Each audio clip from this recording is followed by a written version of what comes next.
Welcome, welcome, welcome everyone to Sister Wives with Mary Jane K. Today, I'll be breaking down Sister Wives Season 4, Episode 11, Leaving the Nest.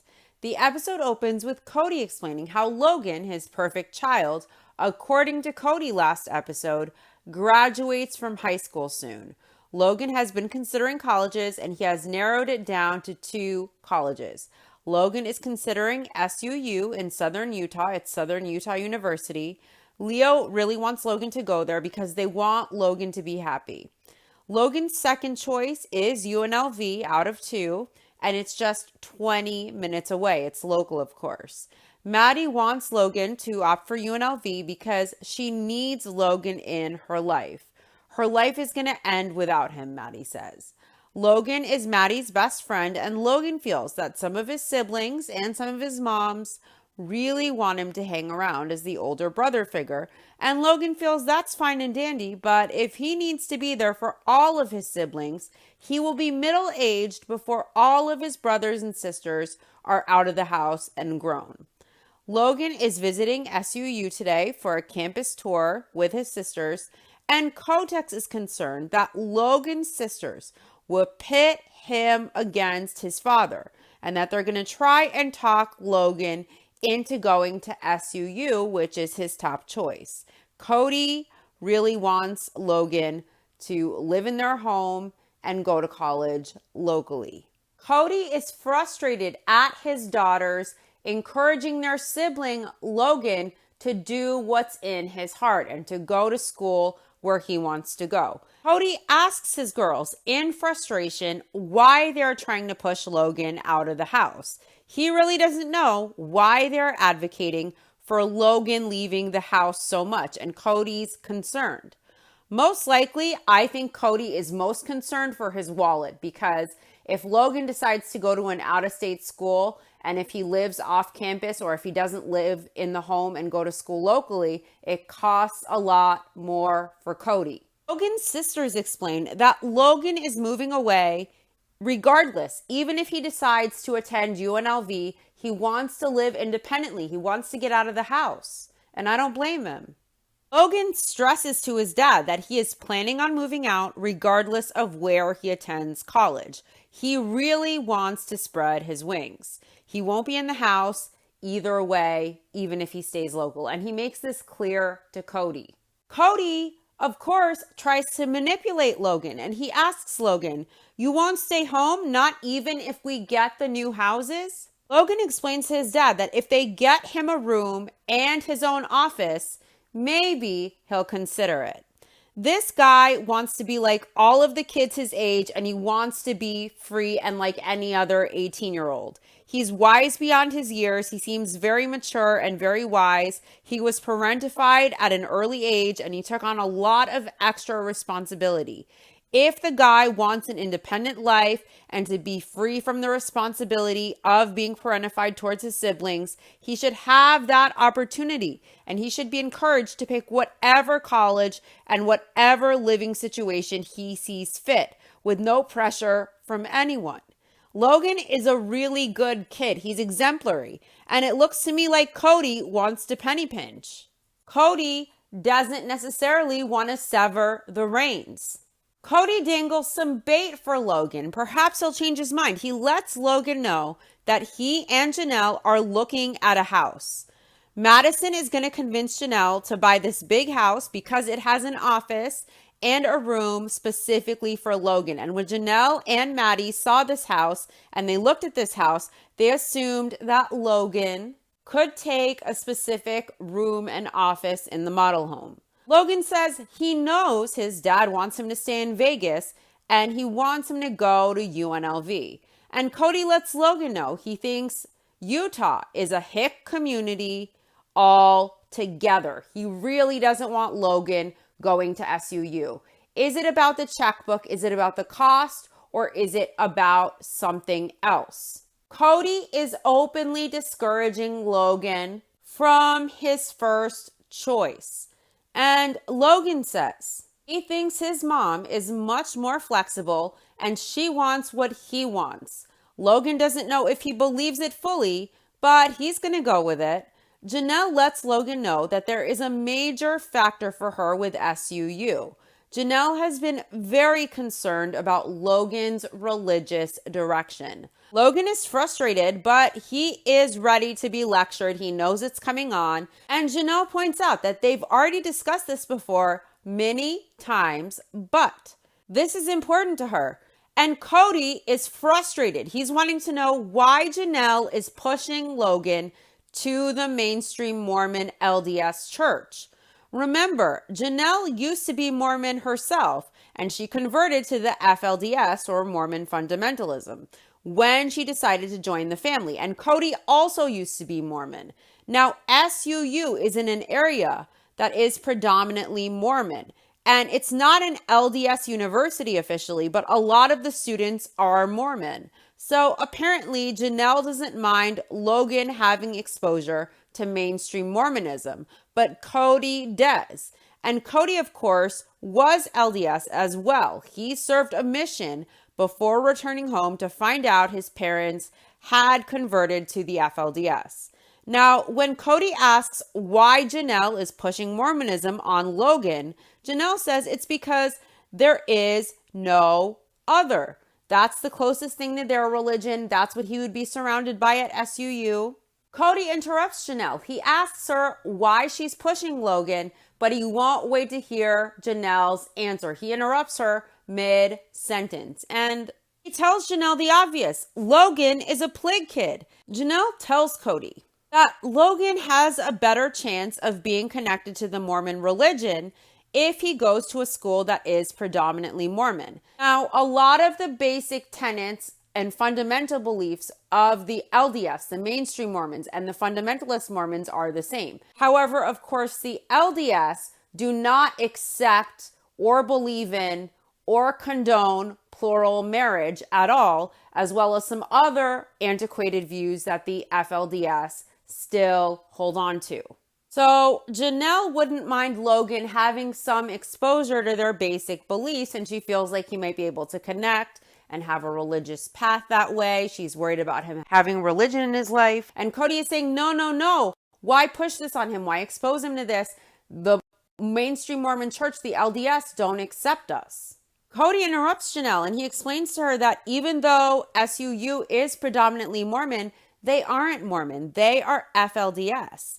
They are an FLDS family, and they're fundamentalist Mormon. It's an offshoot of mainstream Mormonism. And although a lot of the doctrines are the same, and a lot of the tenets are the same of the LDS and the FLDS faith, where they divert is plural marriage. The LDS forbade plural marriage long ago, and they stopped its practice. And the FLDS, Cody's religion, practices polygamy, and the LDS aren't accepting at all of the FLDS. There's a lot of resentment based on that difference. I'm sure you guys remember Ken, Cody's LDS friend, who told Cody to leave 3 of his wives but keep 1 and save his soul. So this is a huge issue, and Cody has an issue with Logan going towards Mormonism because he, I think, thinks that Logan won't be fully accepted by the Mormons. And of course, in later seasons, we learned that Maddie and McKelty, they married Mormon men, and they tried to convert themselves to join their husband's church, but they were not allowed in, on the show at least, because of their parents being FLDS and practicing polygamy. So Janelle would prefer Logan have some religion, and the LDS is very similar to their religion minus the practice of polygamy. And Cody feels it's not okay, Logan won't be accepted by the Mormons, and they shouldn't push him. Cody says the Mormons can't even tolerate them, and he says they can't tolerate us. But as Cody complains that he isn't tolerated, his faith doesn't allow anyone who isn't white to be a part of their church or hold priesthood positions, leadership positions. So as Cody bitches about tolerance, they don't tolerate us. The Mormons don't accept us. The FLDS also don't tolerate anyone who isn't white in their faith and in their church.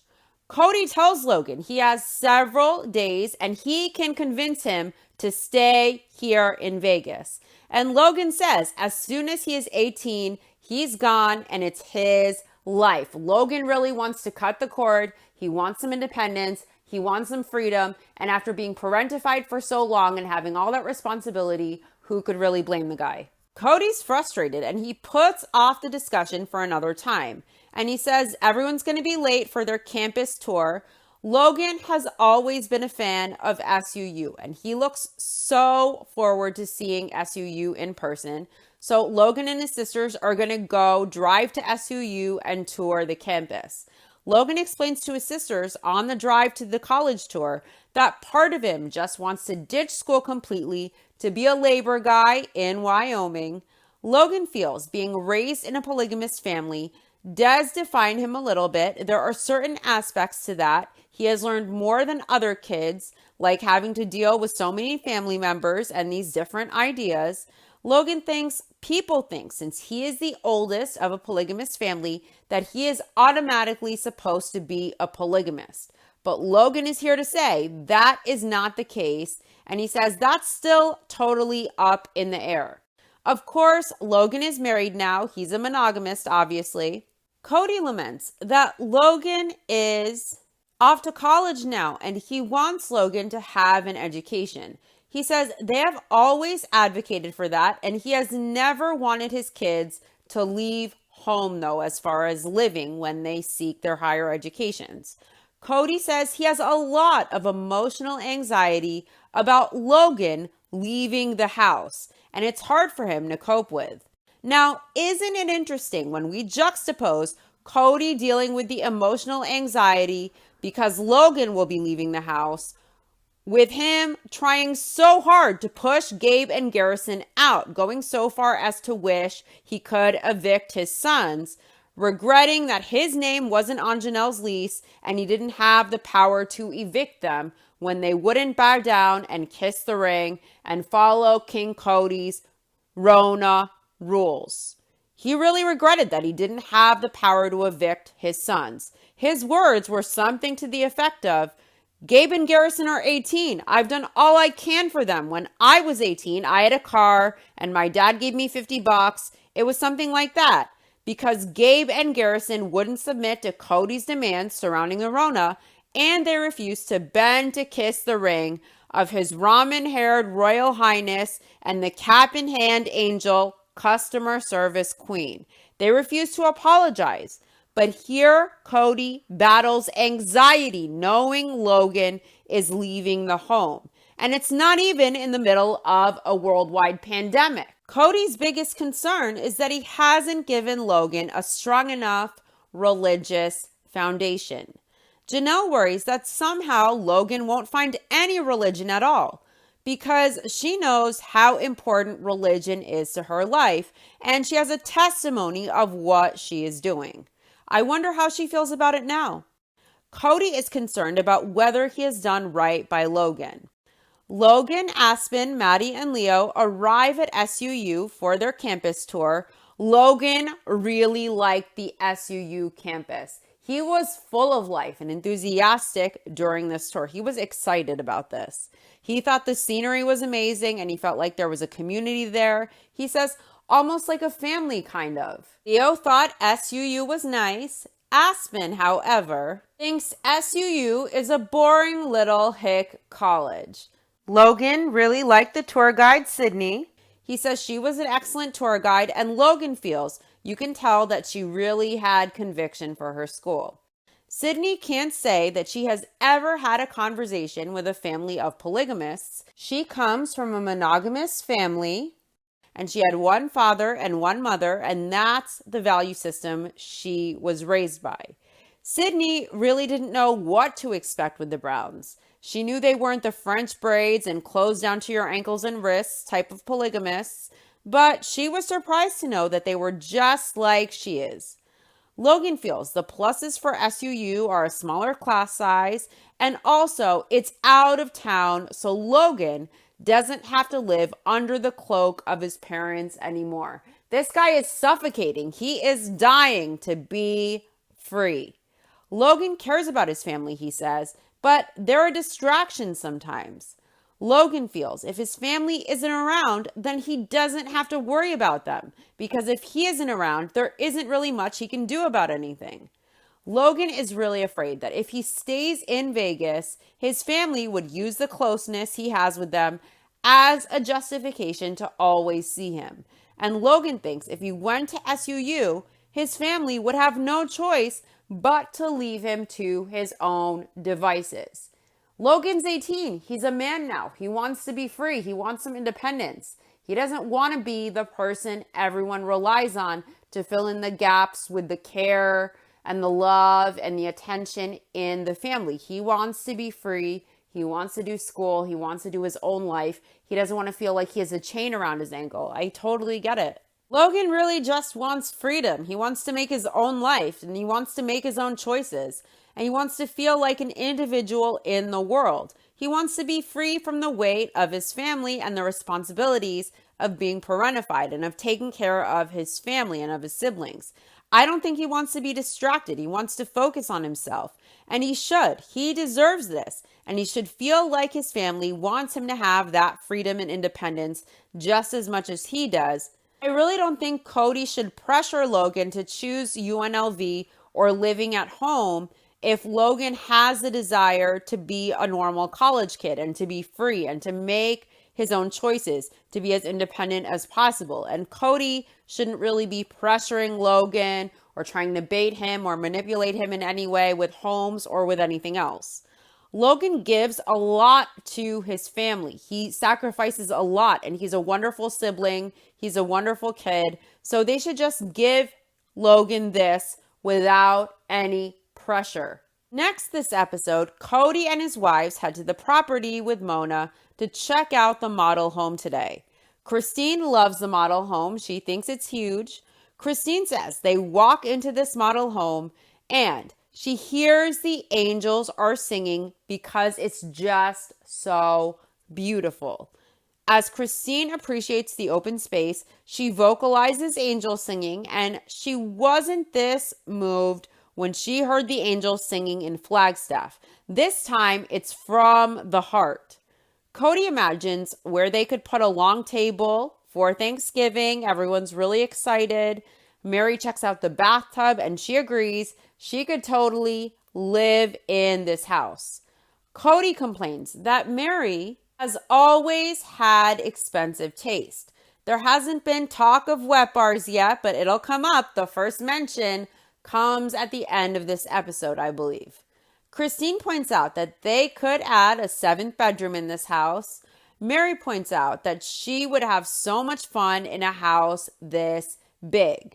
And the size of Mary's house will come up a lot in a little bit. Now, when Mary says she would have so much fun in a house this big, Cody retorts that she would just fill this huge house up with more stuff. And Mary agrees, yeah, she would. She thinks Cody's right about that.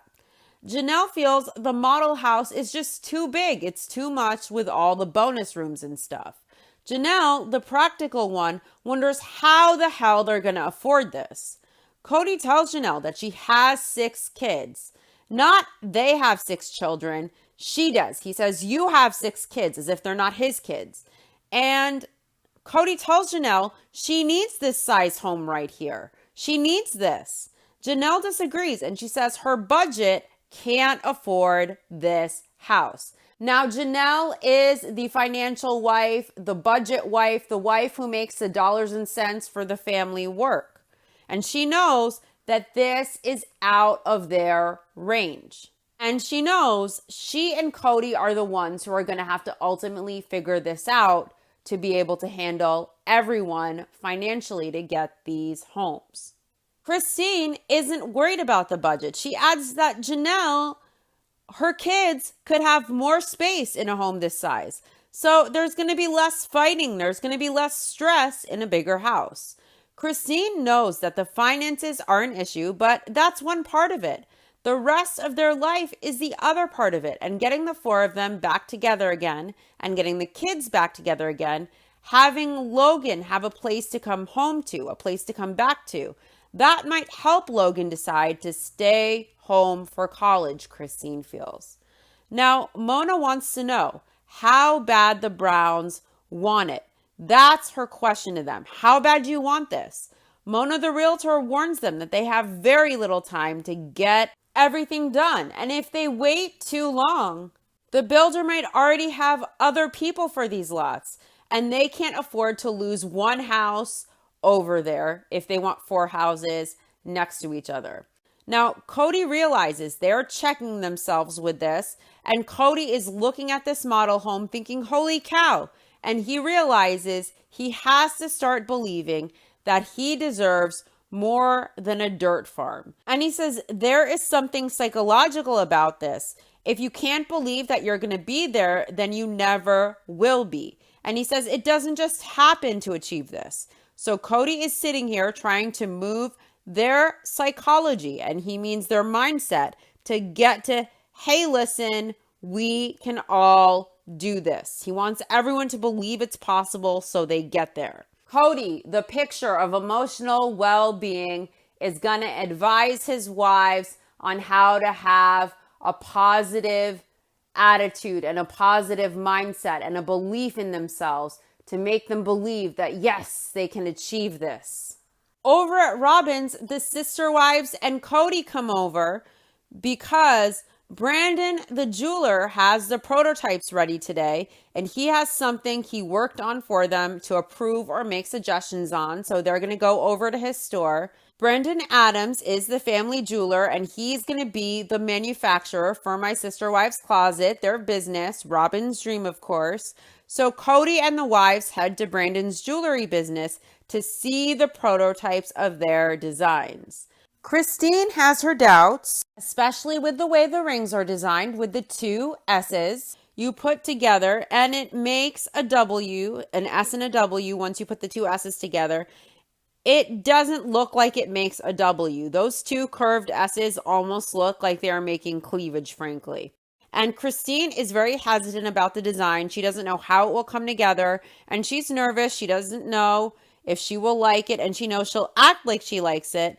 She'll act like she likes all the pieces in the prototypes when inside she thinks, oh, that's really dumb. Christine's main concerns are the designs. Robin's designs, her doodles, that look like a kid scribbled them in kindergarten class in a notebook that they are basing these prototypes off of. I can understand Christine's concern.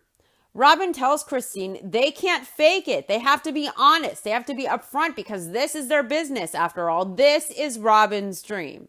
Robin is ecstatic, of course. She's very excited. Her voice is sing-songy about this.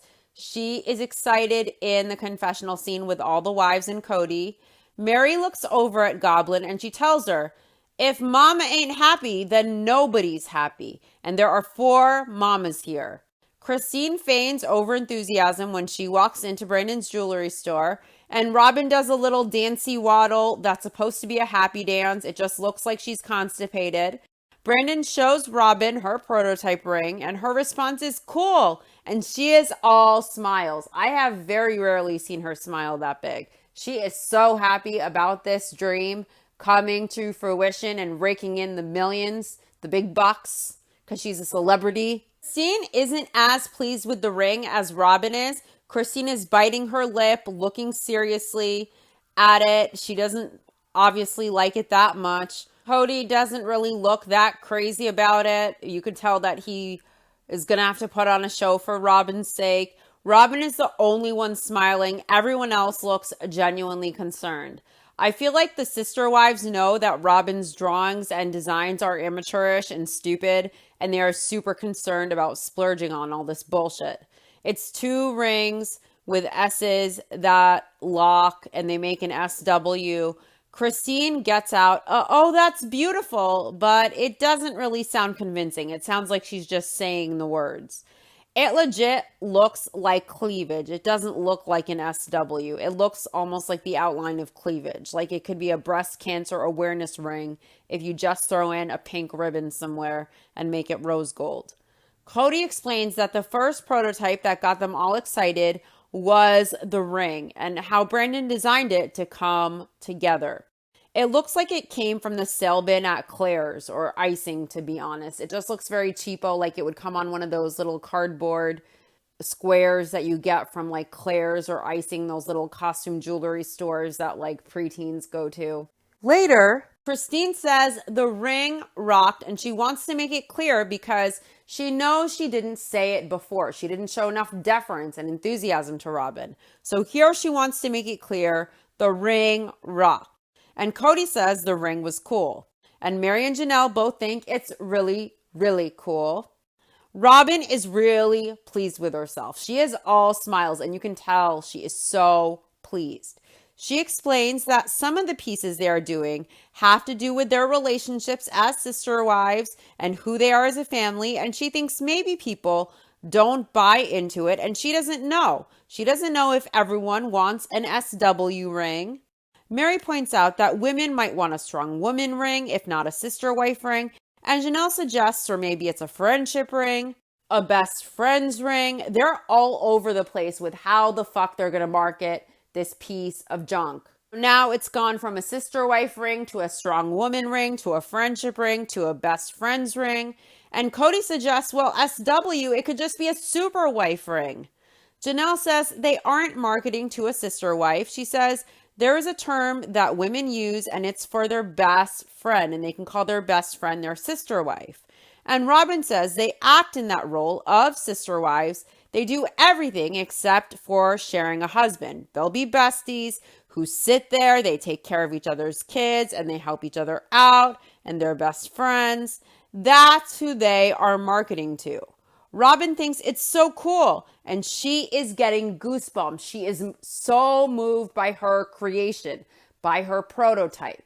Mary points out that the words are love, loyalty, and friendship, and she wonders who love, loyalty, and friendship wouldn't apply to in the world. She thinks love, loyalty, and friendship apply to everyone in every relationship. Brandon suggests to Cody that he can make a larger size for men or for more masculine sister wives who want a more masculine ring, he jokes. And Cody jokes maybe for a brother husband ring or a bro ring maybe. An alpha male Dakota ring. Grrr. Logan loves SUU and he is really leaning towards SUU a lot. It's his top choice so far. He's still going to check out UNLV. He might go there because the campus still appeals to him, but he really loves SUU. So far, Maddie says Logan is her best friend and she is sad he is going to college, but he likes SUU a lot and Maddie would rather see Logan happy going to SUU where he wants to go than to have him sticking around going somewhere where he isn't happy. Finally, his sister, his bestie, would prefer Logan's happiness and Logan picking the farther college if it means Logan being happy despite the distance and the loss for her. Maddie points out that their mom wants Logan to go to SUU. And Logan says his mom wants him to go to do the seminary for the LDS. And Aspen asks Logan, but does he want that? Now, what I love about the siblings is they all look out for each other and what they want and what would make them happy, even if it's separate from what the parents want for them. So Aspen asks, do you want that, Logan? Logan says he is going to go to the institute and do the religious thing for his mom. He doesn't care to really do it for himself right now, but he's doing it for his mom. Maddie tells Logan that their dad really wants him to go to UNLV. That's what he's pushing for. And she says Cody has this fantasy that they're going to all live at home and they're all going to go to UNLV and they will live at home until they're done with college and until they are married and they are all embracing his faith. Aspen laughs at this idea and Logan responds like that's going to ever happen. So Cody has this idea that all of his kids will stay local, that they'll all live at home until they get married. They're all going to adopt his faith. He has this very ideal picture in his head that, of course, is never even going to happen. Logan explains that tomorrow after school that he's going to go with his mom and dad to tour UNLV. And next, the wives and Cody head to the Mexican restaurant they always film at. They go for lunch. And Janelle mentions how because they're getting close to the homes and the builder is anxious for them to make a gesture or a decision on the homes, She suggests that what they can do is put down earnest money on the homes, and they can write a contract that gives them 30 days to get their financing pre-approval, to get the financing in order, so that they don't have to worry about any of the homes getting snagged up.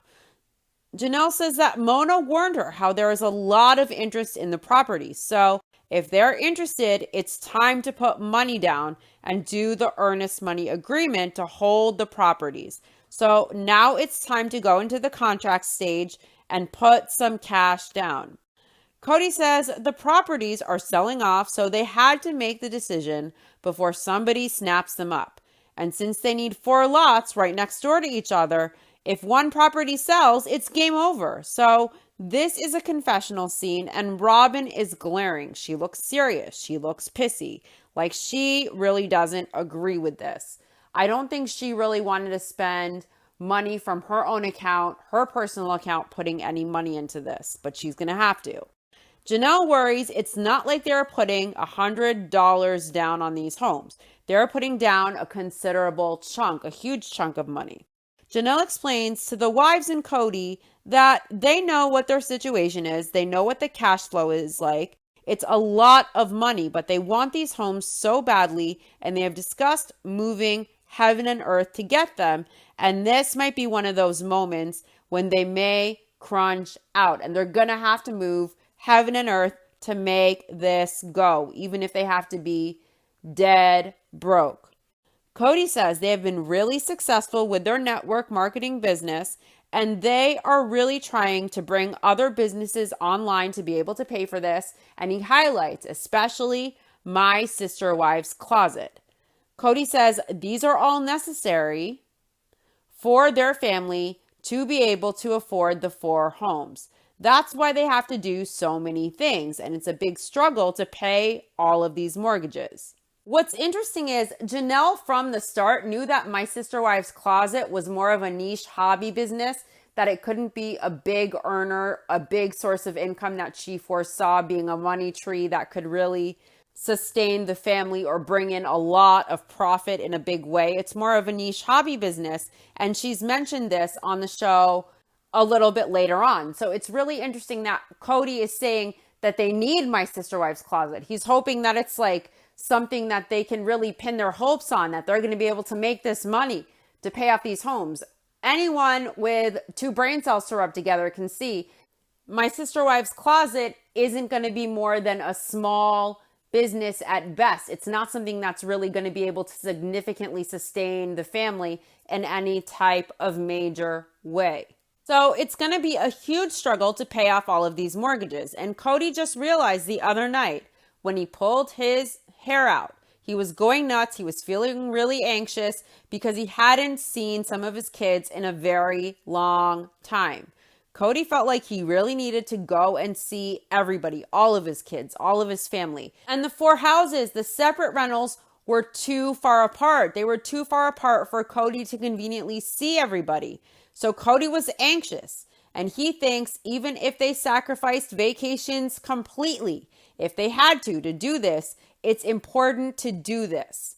Janelle just wants to make this happen for their family because they felt like this was so important, and now they have to put their money here where their mouth is. It's scary, but if they can get their financing in order, they will be able to secure their right to put an offer on these homes with earnest money. Cody agrees with Janelle that they do this. They make an offer on the homes, and they tell their kids that they are making an offer. He is inviting all of his wives to commit, and he asks, who of his wives is willing to commit to the homes? Cody asks what the vote would be if they were to vote now.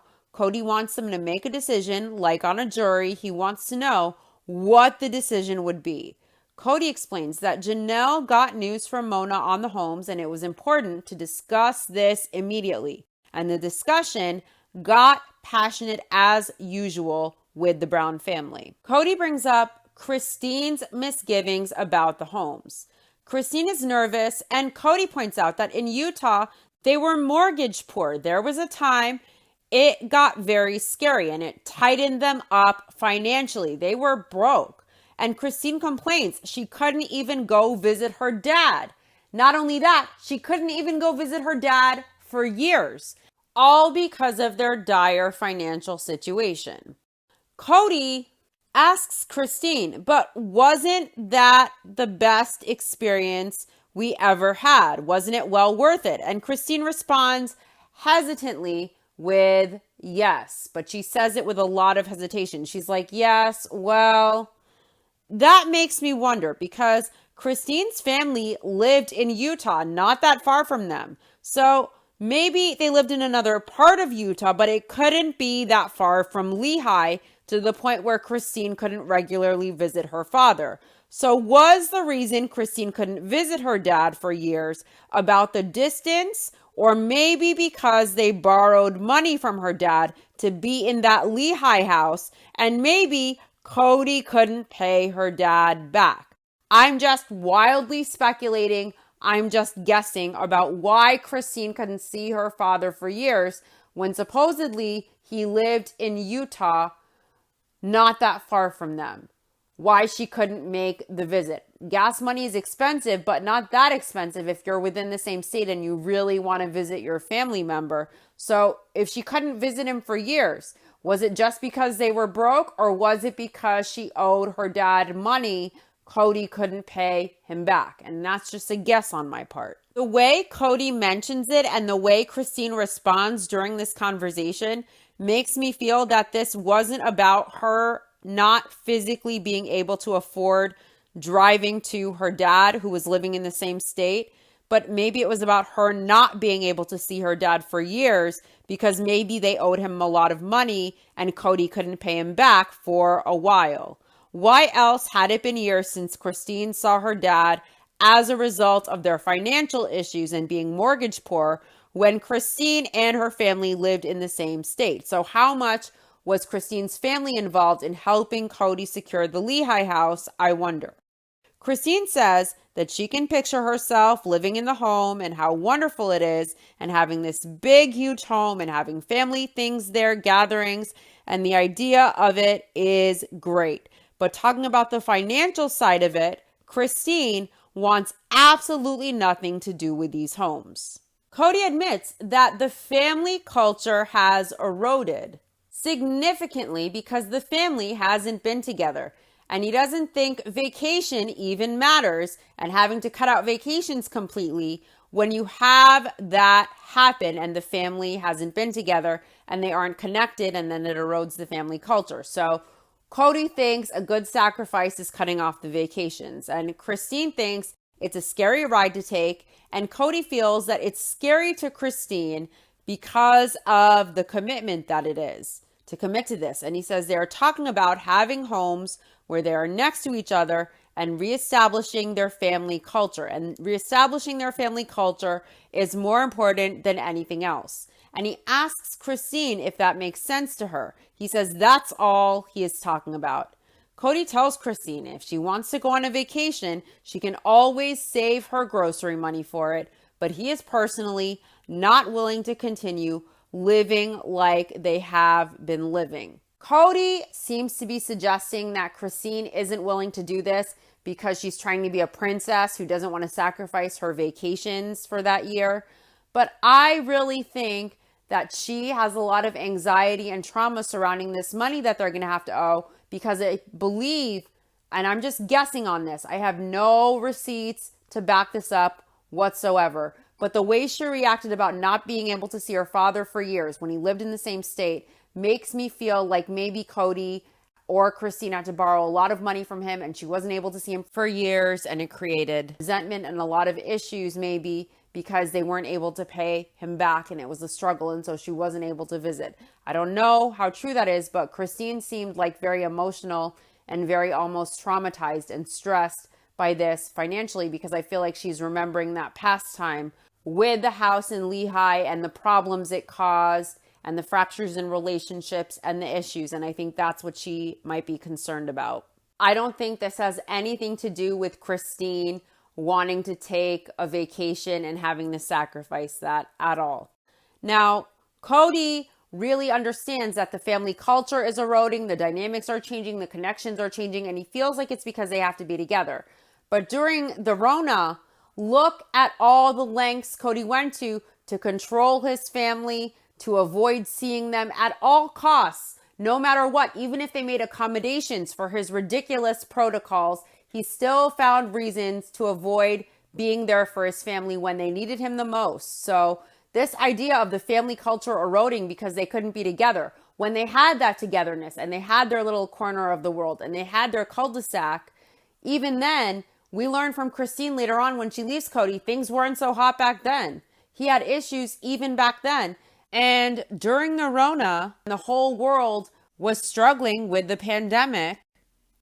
Cody refused to be there. He put on control. He put on rules. He wanted to be a dictator. And even when his kids tried to create situations and the moms tried to create situations where Cody could still abide by his protocols and maybe spend time with some of his kids, like, for example, seeing Isabel in the backyard if she chose to attend school or attending her major surgery, Cody found excuses and reasons upon reasons why he wasn't willing to inconvenience himself, why he couldn't do it. But remember, he had absolutely no problem attending that wedding to officiate in the middle of the Rona when he was going to be in the limelight, eating it up. So Cody lets Christine know he will not live the way he has been living. He can't do it anymore. In confessional, Robin coaches Cody right in front of Christine and in front of all the wives. And she tells Cody, maybe it's just a matter of him saying to Christine, I know, sweetheart, it's scary, but it's worth it. It's worth it, right? We should do this, to encourage Christine. And what's ridiculous is, and very condescending is, Robin is telling Cody this in front of Christine and in front of all of her sister wives. Coaching Kotex, advising him openly on how he should interact with Christine to appease her in front of her. Back at lunch, Cody asks who wants to chime in. If they were deciding right now, Cody wants to know where everyone stands. Robin wants to be the best customer. She wants to best customer the fuck out of her Kotex. So she is the first to throw her hand up and be the teacher's pet, and she declares enthusiastically that she would do it. Of course, she knows that she has aliases and debt and bankruptcy at this point, so financially she knows she isn't really on the line and the other wives and Cody are going to have to cover her. And of course, my sister wives closet, what Cody was counting on as a source of income for the family, was a huge loss for the family, which was Robin's dream. So if anything, financially, Robin was a huge liability and a drain on the wives and Cody and on the bigger family. But of course, Robin is the first one raising her hand. She is down. She wants to do this. Janelle would do it for sure. Mary doesn't know. And Robin wants to know what Mary's hesitation is about putting money down on the homes. Mary is in tears. She's crying. Her hesitation is the judgment. Mary fears that she will get from many people, including her own family members, a lot of criticism, a lot of flack regarding the size of her home because she has one child who will be moving away to college in a year. And Mary says figuring out her home causes her a lot of anxiety, but they can do it. She could do this. Cody is very cynical. I don't think he understands why Mary is emotional. Cody cynically thanks Mary for the enthusiasm. He's pissed that she's in tears and she's not fully gung-ho about this. And he says he feels like he pushed Mary over the cliff. Cody says Mary is saying yes, but she's not saying yes. And he wonders, is the answer no for Mary? Mary says this goes into a lot more than this conversation right here. And she says it's obvious that she doesn't need a home as big as everybody else's. But she has had many conversations in the past with people where it has been made clear to her that she doesn't need this big of a home and she shouldn't be choosing it. Mary points out that if she had her say, she would have needed a 7-bedroom home. She would have needed a home as big as that model home they saw because she would have had 8 kids herself. That's what she wanted and that's what her plan was, but that's not the cards that she got dealt. And Mary is in tears and she feels like there have been many times in her life when she has felt punished because of that, because she has only had one child. And because she's had one child, maybe in certain areas she gets less than the other wives who need more space. They might need more income, things like that. So she has felt punished because of that, because maybe there are times where she gets less, or if she wants to get the same as the other wives and equal and have everything equitable, that perhaps some of the wives criticize her, or other people criticize her and say, well, hold on, it's only you and Leo. I have 6 kids, you have 1 kid. And so she has felt punished because of that. Cody tells Mary that if that's how she feels, then they won't do this. Mary says she isn't saying no. She's saying, no, let's do this. She just doesn't want to be criticized. Cody tells Mary that she is being pushed into doing it, and he isn't going to do this unless everybody is in agreement that this is the best thing for their family. And Cody lets Mary know he thinks this is the best thing for their family. In tears in confessional, Mary brings up a conversation that she had with Cody the other night. Apparently, Cody told Mary he thought she wanted a 7-bedroom house the other night, and Mary told Cody that she doesn't want that. She doesn't need that. Cody thinks that he should be allowed, if it's going to be their house, both his house and Mary's house, he feels that he should be allowed to have his say as well. Mary says she has never said that Cody shouldn't have a say. Cody says that he feels like when Mary talks about the house, it's always about what she is going to get. It's never about anything having to do with him. And Mary tells Cody she is 100% for him, having a conversation with her about what their house is going to be like. But she needs for him to be in the conversation with just herself and him individually, without him bringing other conversations and other people's perspectives into it. Now, this is a confessional scene with Cody and the 4 wives. And when Mary mentions Cody bringing in other conversations and other people's opinions that Cody mentions, it's about Janelle, because Janelle is glaring. She looks serious, and you can cut the tension with a knife. You can feel the tension when Mary alludes to it. Also, Janelle is the most practical wife, who will be wondering why the family has to get Mary the bigger home when Mary could easily take a smaller home and spend less of the family budget on it.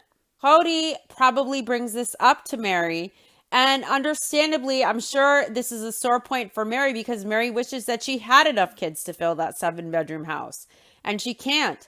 And as a wife, I'm sure Mary wants the same as the other wives get, regardless of the number of kids she has. And she seems willing to have less space. She probably just wants financial equity with the other wives, and not to be criticized or expected to take less just because she couldn't have more kids.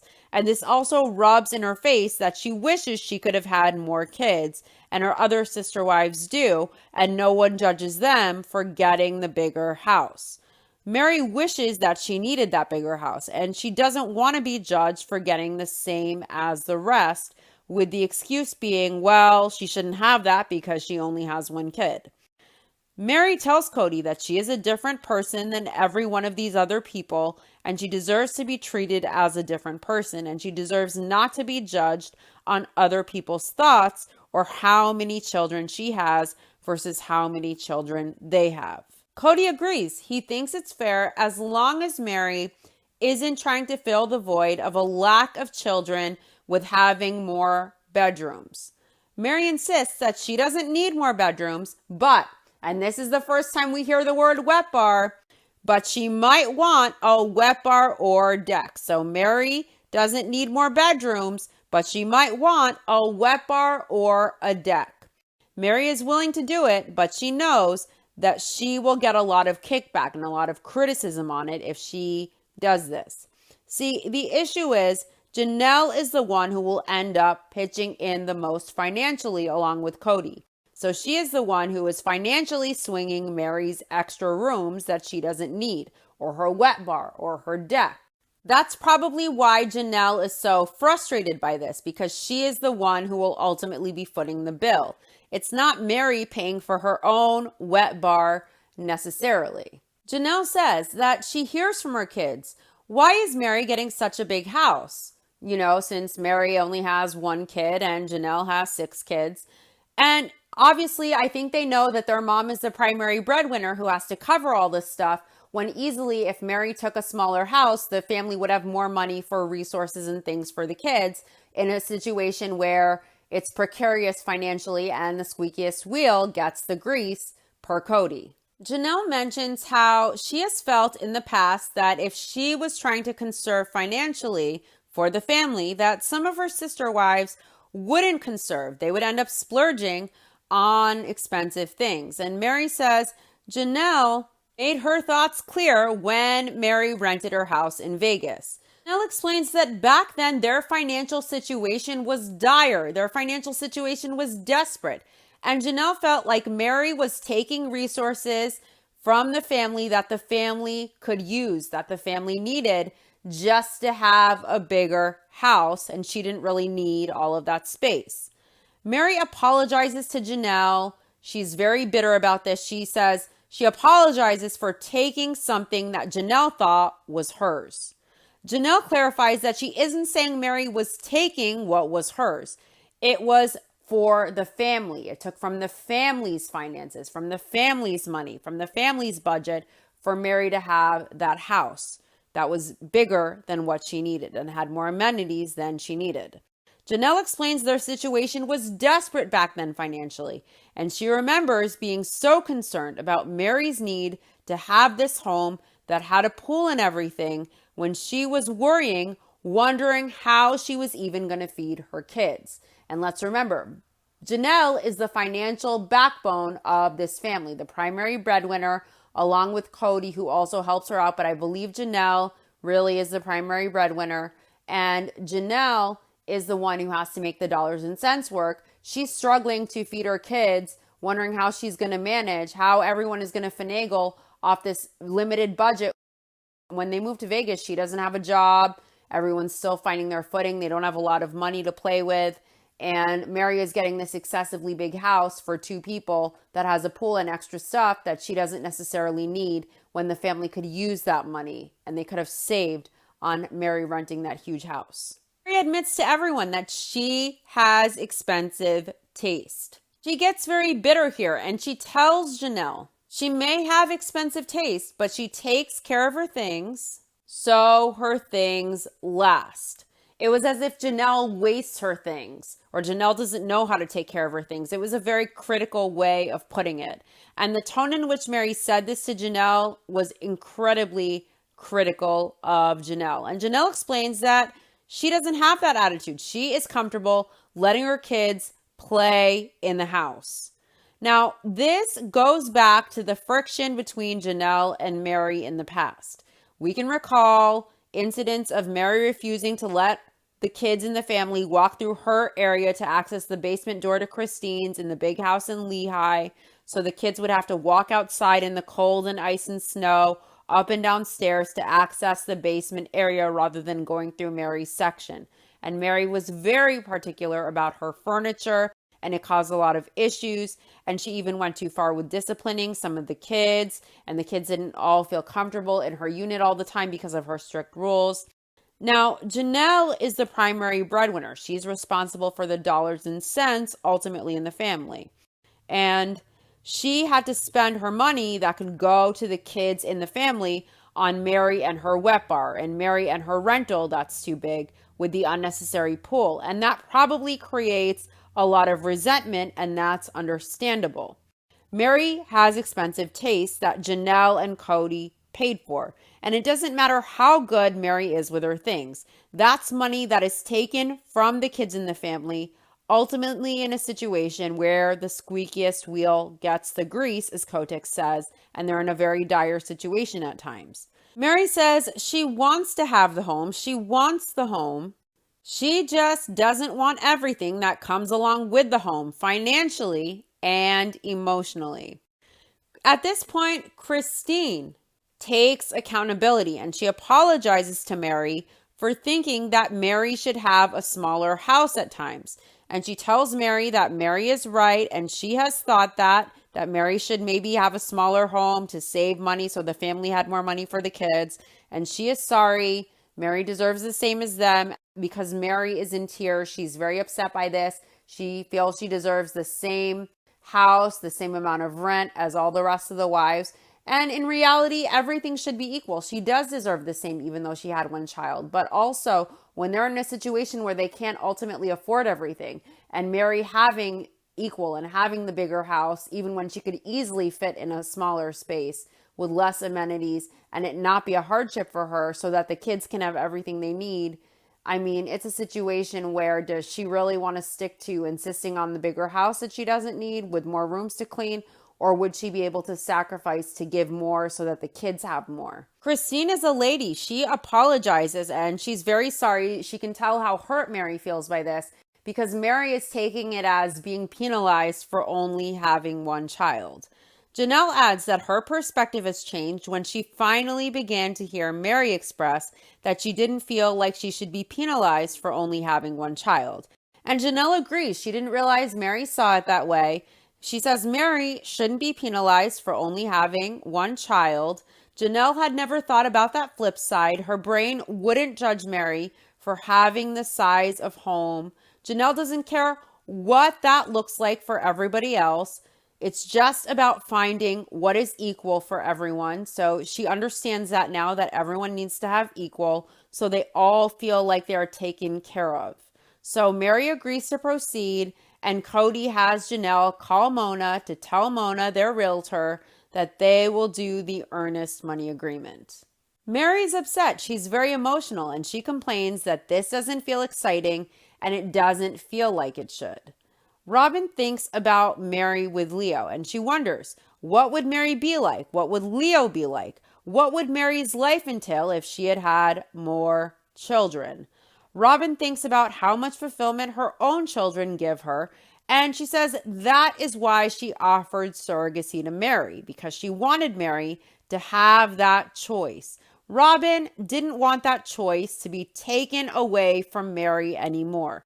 So she wants to give this to Mary because Robin loves her kids so much. And here Robin scrunches up her face. She wants to get emotional and she asks, what would Mary be like? What would Leo be like? And how much fulfillment would Mary's other children bring her had she had more kids?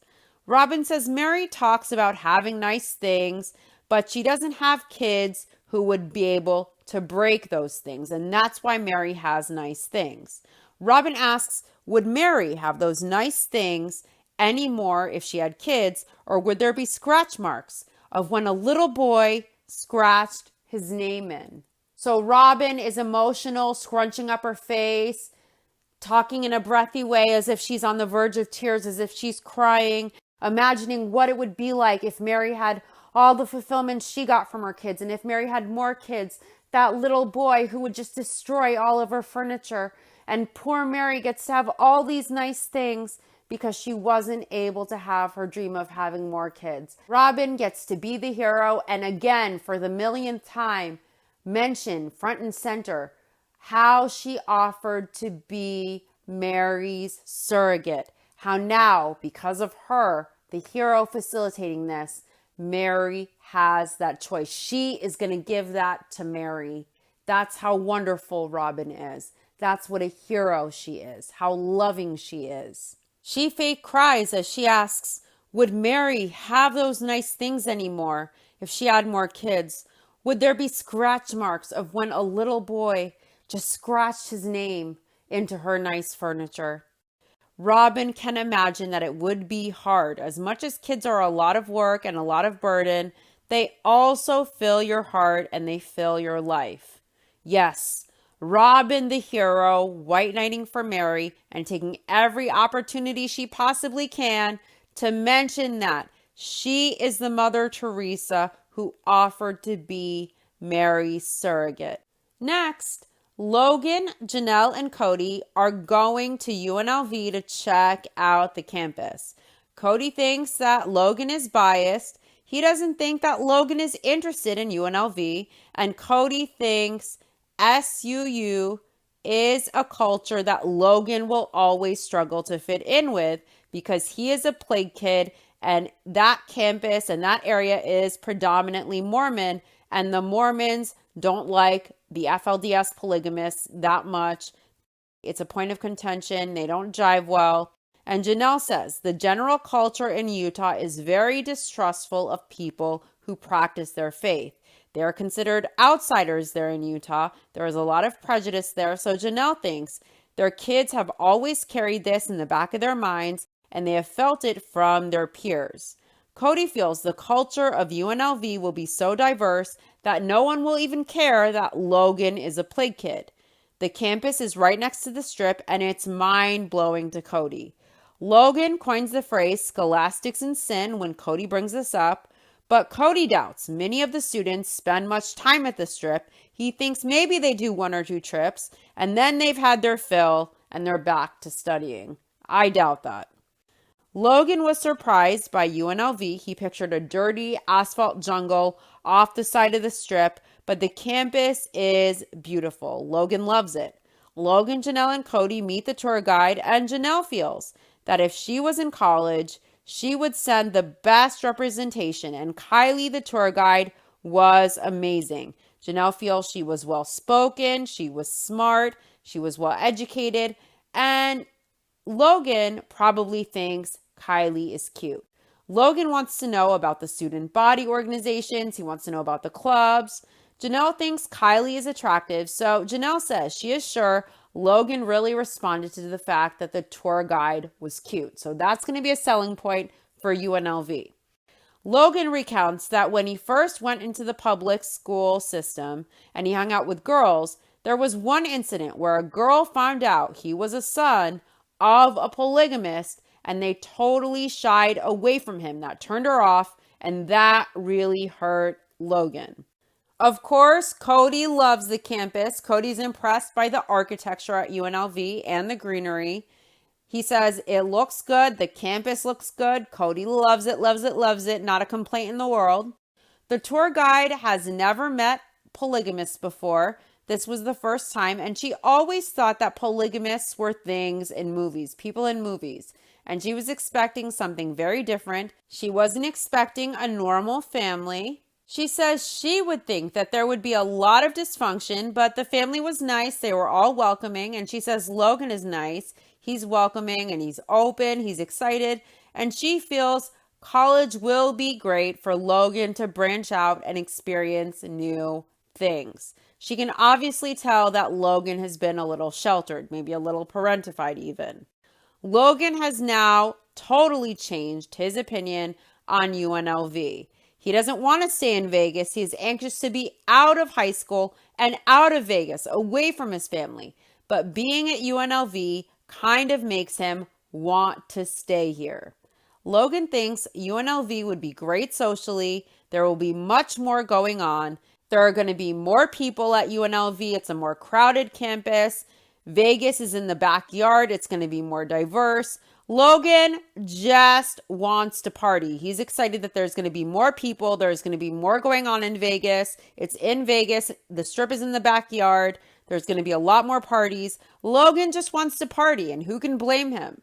Logan thinks the biggest difference between UNLV and SUU is UNLV has a lot more students than SUU, so it's more diverse. At SUU, it's smaller, it's less diverse, it's more rural, and there are less diverse cultural ideas and less diverse beliefs than in Vegas. It's quieter at SUU. There is less to come up against than in Vegas. In Vegas, you're going to find a little bit of everything. There will be a lot more diversity. Logan tells his parents that he isn't sure where he should go on the car ride home from campus. And he asks his parents what he should do. What should he decide? Logan admits to his parents he is confused and he wants his parents to tell him where he should go. And Janelle thought, no, danger, danger, danger. Don't say anything. She wants Logan to make up his mind himself. And Cody says, this is one of those deals where you want to tell him what to do, but you need to let him choose. So Cody told Logan, son, this is a decision you have got to make. He has to make it on his own. And Cody says, having been in a position in life where he needed to learn how to make his own decisions, when his parents were making decisions for him, it wasn't good. So Cody feels they needed to let Logan decide for himself. But Cody says he will apply the necessary pressure. So basically he will manipulate and bait Logan to make the choice he wants him to make. But he's going to make Logan think he's going to make the decision himself. So Cody will apply necessary pressure, but Logan still has to decide for himself. Cody says it's just like them and their kids and their faith. Cody is going to make them own their decisions about their faith, whatever they choose. They have to find their way to understand their faith and their own perspective of God themselves, and they have to understand how to worship on their own. Cody will push his kids in his direction as much as he can. He thinks all parents do that. All parents try to push their kids to decide like them. So Cody's tactic is tell the kids that they have to decide, but pressure and push them to do things the way you want them to do them ultimately. Next, Cody and the wives are meeting Mona at the cul-de-sac to put earnest money down on the properties. Robin explains how all 4 of the wives are cutting a check from their own personal checking accounts today. She wants it known she wrote a check from her own personal checking account today. Cody explains that the earnest money, the importance of it, is as simple as this. They are guaranteeing that they are getting financing within 30 days, and the seller is going to hold these properties until they can do it. If one of these properties sells, it's over. They need 4 lots and 4 homes. 3 won't do it, so they have to commit. They have to commit together. They have to commit together, and they have to commit now. By writing these checks, they have started the clock ticking on their 30-day timeline to get financing. Mona first has the wives decide which family is on which lot. So they have to figure out who goes where on the 4 lots. Christine explains that it's an exciting first step. It's important for them to sign the actual paperwork for the house they each choose. They each signed for their exact lot today and did the paperwork for that exact lot that's going to be going to them specifically. Mary's concern was that Leo doesn't want a room that gets too much sun. So that was her primary concern when picking a lot, that Leo's room doesn't get too much sun. Robin and Janelle want the homes opposite to the sun setting. Christine wants a view of the city lights. Cody explains that they had to decide who was getting what lot to live on that day, right then and there. Mona warns the Browns that this makes it official. The addresses got assigned today. Robin gets lot 6. All 4 wives wrote a check, and it's like Cody is writing 4 checks, he says. The wives think this is scary, and Mona warns, if they think this is scary, they should wait till closing. Robin feels it's like they got the courage to make a big step, and when they make the big step, it's like, okay, let's just go for it. Mary takes lot 7 behind Robin. Mary feels like she has been standoffish with her excitement for getting into these homes. Mary is reluctant to be excited. She hesitates because there is a lot involved. She has had past experiences that make her hesitate a bit more. Mary wasn't nervous about writing a check, but she feels like she has to be careful with her emotions, and she has to really protect herself because she knows what's happened in the past. Janelle takes lot 8. When she was writing the check, she felt, oh my God, oh my God, oh my God. And then when she handed the check to Mona, then she felt it was done. It was easy. Janelle was nervous writing the check. Christine is up and she takes lot 9. The financial side of this is stressful for Christine, but when she thinks of the reality that they will all be living there, that finally they can be together and the kids can be together, then Christine is imagining all the kids running on the back lawn and in all the backyards where everything is connected, and they will finally all have free access to each other. For Christine, that is priceless. Christine has everybody go stand on their lots on the cul-de-sac to see where everyone's going to be. And Cody feels that it's funny that right now they are signing these papers and they are kind of scared writing these checks. They have talked about how they felt free when they got to Vegas.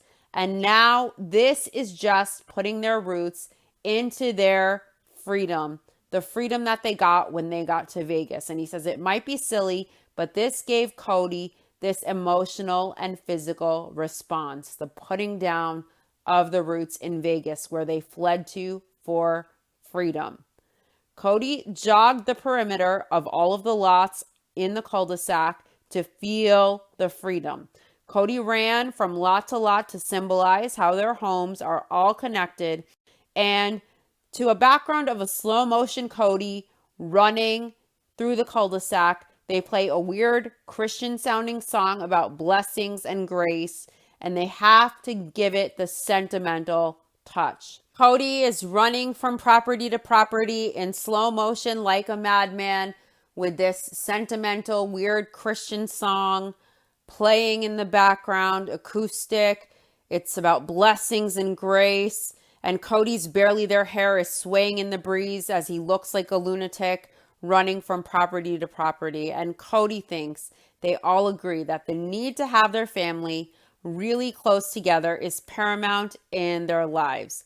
Cody says they used to have that all the time in Utah. He used to be able to walk from house to house to say hi to everybody. And he says 9 times out of 10, there was never a major issue in Utah.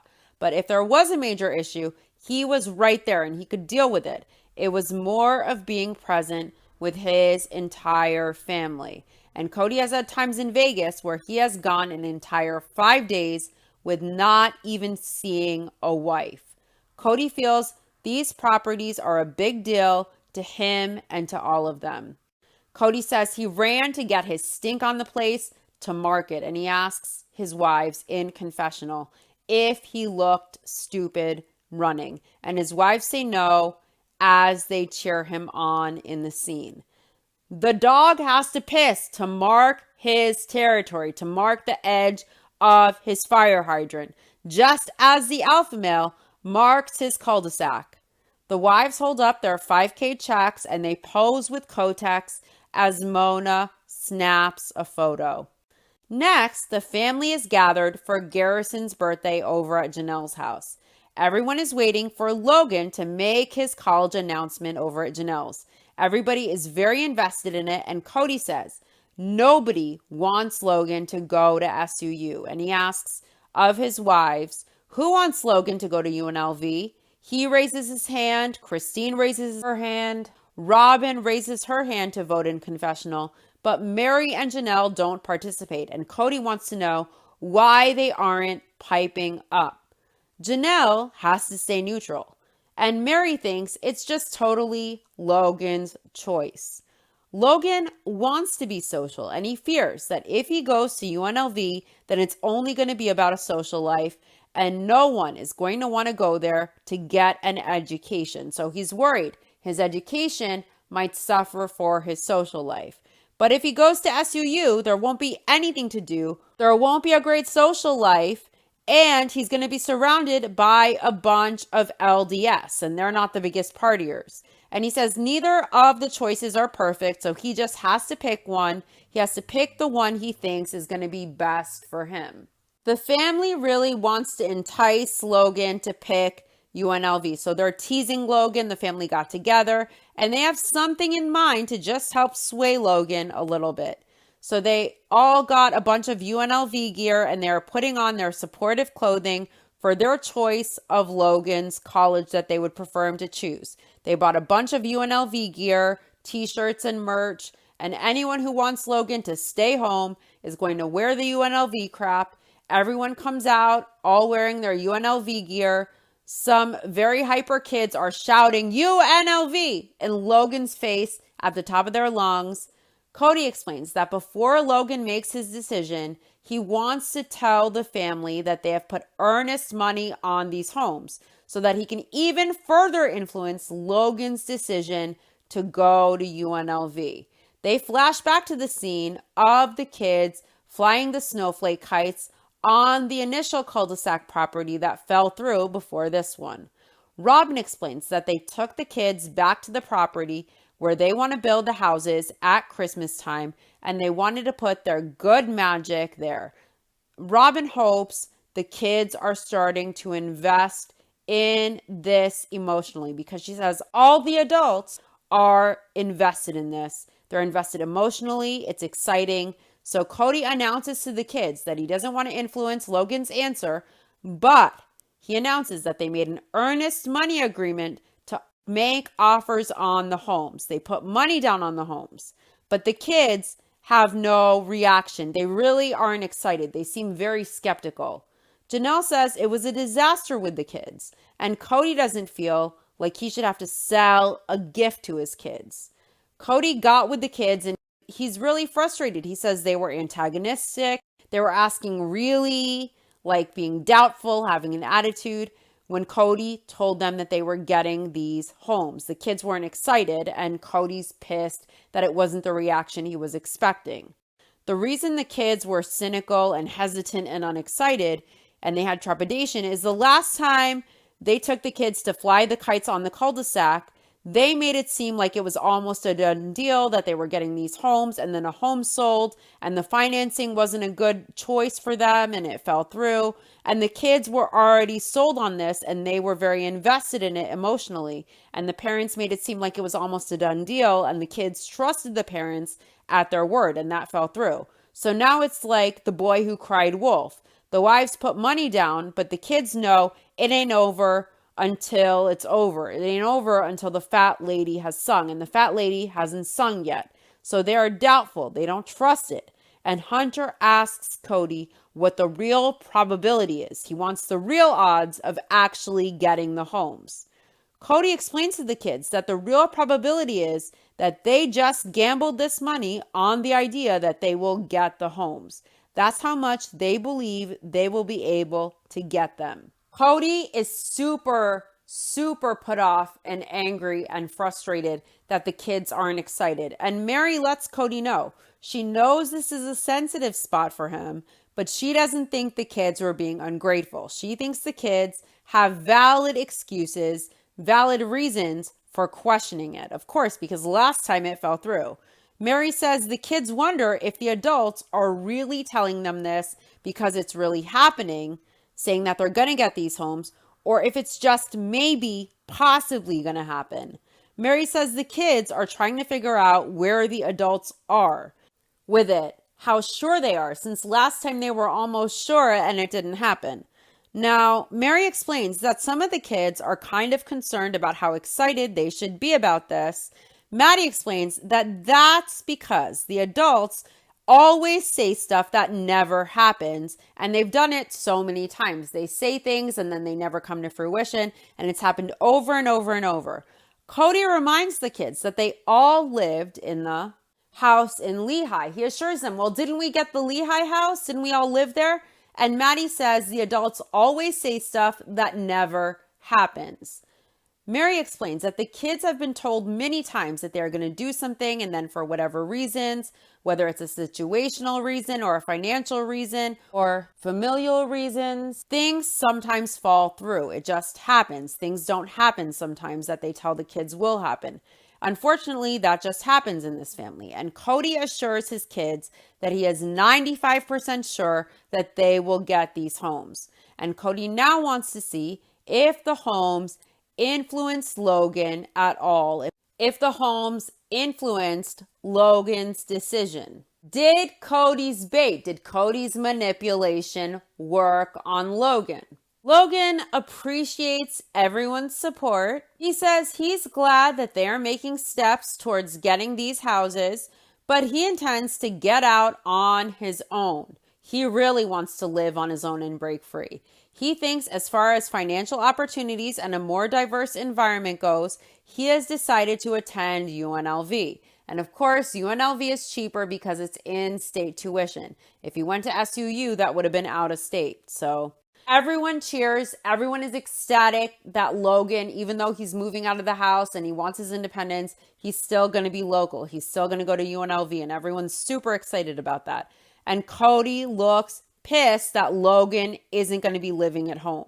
Logan assures everyone, even if he wasn't picking UNLV, he would still be around. Logan issues a warning to his family. He warns the kids and adults that when he goes to UNLV, he's going to be close by. He may not live at home, but he needs them all to treat him like a college student.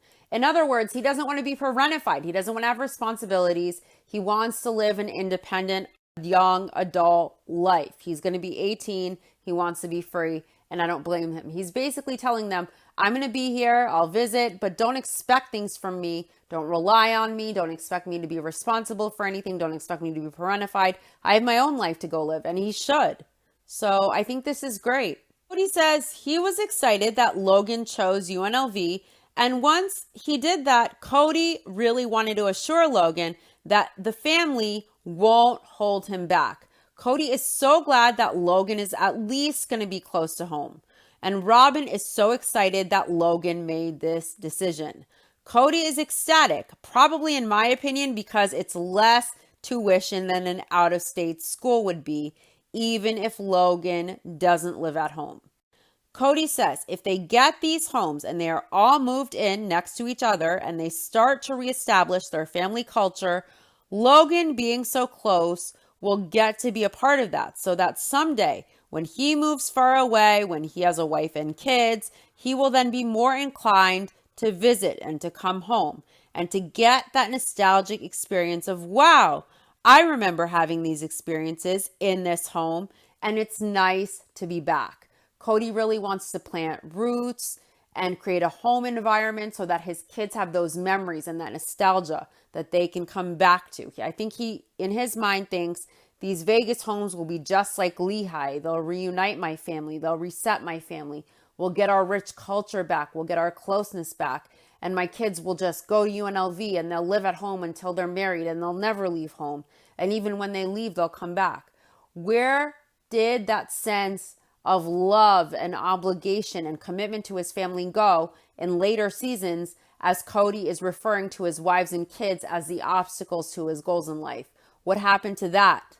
Now, we know Cody used to wax poetic and get very sentimental about how he envisioned his family as he got older, that he would be there with his grandkids, that he always wanted to have his older kids always come visit. He always pictured that he would be the hub where his older kids would come visit. And now he's in a situation where all three of his wives have left him. He's only with the one wife, the favorite wife, Robin, in a monogamous situation where she treats him as her best customer to make the marriage work, basically appeasing him, giving him ego feasts, feeding him ego feasts to try and keep him buying the manipulation and bullshit that she sells.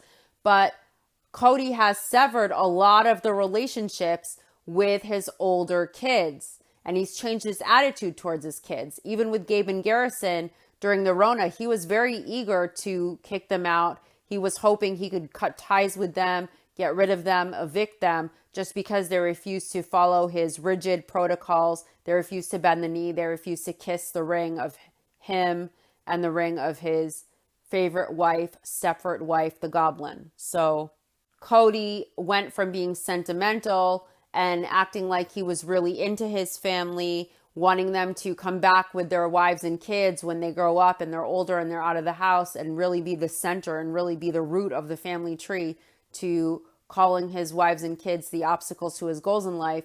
And with a lot of his older kids, their relationships are so severed that apparently he doesn't communicate with them that often. So it's interesting the turn that the dynamics took in the family. Next, they flash back to all the kids running with their snowflake kites in the cul-de-sac site that fell through before this one. And Cody says they just promised their kids that they're getting these homes. They promised Logan that he will have a home to come to from college. And they use that home as bait in Logan's decision to stay and attend UNLV, even though he might not be living at home. Janelle says if they somehow fail on this, they will have no credibility with the kids on big promises. Janelle understands how important it is to fulfill this, to maintain the kids having trust in them. and faith in them. And Mary also understands this. She understands why the kids are hesitant to really trust them at this point. And they're going to lose all credibility if this doesn't work out. So Cody says they have 30 days to do an entire laundry list of things in order to finance these homes. They have 30 days to do it. They lit that fuse on the bomb and the bomb bay doors have opened and they're just getting prepared to drop it. If this was preparing to drop the bomb, then was last season of Sister Wives the nuclear attack? Cody basically has no family left to speak of. That does it for this episode. I'll be back next week with the next episode of my Sister Wives rewatch, Sister Wives Season 5, Episode 1, Polygamous Death Threat, where Robin's financial situation threatens the family's dream of living happily ever after in their perfect little corner of the world in the Vegas cul-de-sac. Soon there will be talk of aliases and wet bars and Victoria's Secret debt. It's going to be so exhilarating. To my YouTube listeners, please like, subscribe, and let me know your thoughts in the comment section if you like. To my podcast listeners, don't forget to follow this podcast wherever you listen and rate it with all the stars. Thanks for listening. I'll see you soon. Bye.